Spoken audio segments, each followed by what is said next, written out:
across this news program, this story about a particular Bible.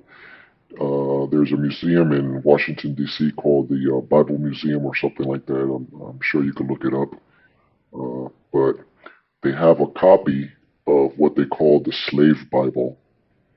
And this particular version, I don't know if it's derived from the King James or whatever, but it's a highly redacted Bible that was given to the slaves that knew how to read, or possibly the slave masters and overseers and so forth would read to the slaves from this particular Bible.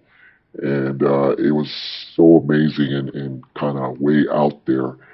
But listening to this story, I can't but make comparisons to the Watchtower and Tract Society with their New World's translation.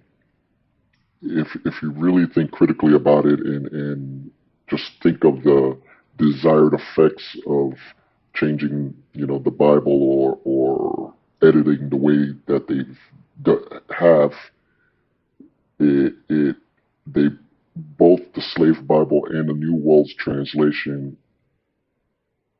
has the effect of keeping their readers enslaved in their dogma or ideology. So it's really interesting to make a comparison between these two, and they follow so closely. Again, if you do not know your history, you are doomed to repeat it. And the Watchtower, either they know their history and they thought this was a great idea. I don't know. This is just a theory of mine, but they're using that tactic of changing the Bible, whichever version that's out there, Sinaiticus, Vaticanus, King James, and others. They make their own version of the Bible to go along with their dogma. And if you're, when I first started my strategy of sort of how to, combat the Watchtower effects on my family, I figure I'll just go to the source and start with the source. And the source that they mentioned, the Jehovah Witnesses, is they base everything on the Bible. So that's where I was going to look first. And during my sort of education about the Bible, I was wondering what version I could use. I really like the King James because of the language. I think it's pretty. I enjoy it quite a bit, actually, the old style, old English. I don't think it's hard at all if you, have an old English dictionary that would tell you what the these and those and other words stand for. It'll be really easy for you to pick up. I mean, when I went through school, we read Shakespeare, and I think those stories in Shakespeare's plays are highly more interesting and more sort of creative than the dramas that we have today here in the movies and so forth. It's my opinion, but if you update a Shakespeare story into today's language, it will go neck on neck with today's blockbusters, I think, for a, comedy drama or a drama or a suspense thriller or anything of that sort. But going back to the Bible itself and the slave Bible, it's sort of the same situation. The Watchtower and Tract Society has manipulated, changed, and totally rewritten the Bible in such a way that it agrees with their doctrine, but not really. I mean, there's so many holes in that particular version or translation, the New World Translation, that you could pick it apart all day long. As a matter of fact, the only reason why I'm sort of comparing both a regular Bible and the New World Translation is it's kind of like a puzzle to me. Where can I find the inconsistencies and mistakes? Like a crossword puzzle. Where can I find this, that, and all the mistakes compared to the regular Bibles that you see today, whether it be the NEV, King James, and all those others. Even though they also have changes here and there that kind of change ideology in certain ways. But I'm not going to get into that. I don't really care about that at all.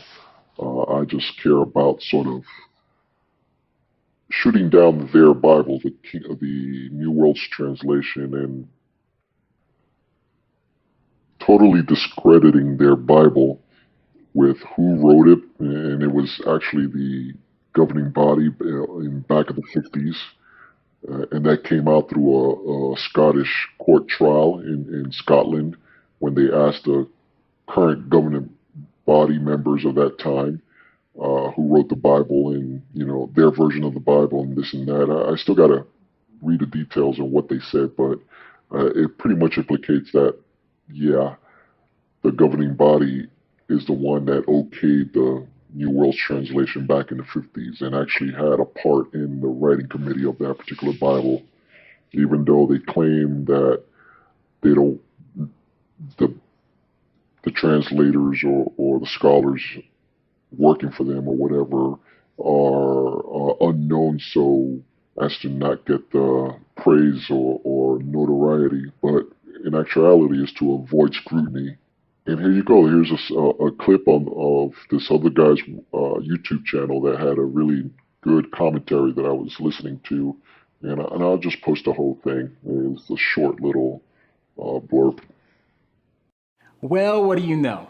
So I just released my last video for my short mini-series on the Bible and slavery, and a related video just popped up in my newsfeed. The video was from NBC News on the slave Bible. Now, it's a known fact that the slave masters in America would try to keep the slaves illiterate so that way they couldn't read the Bible for themselves.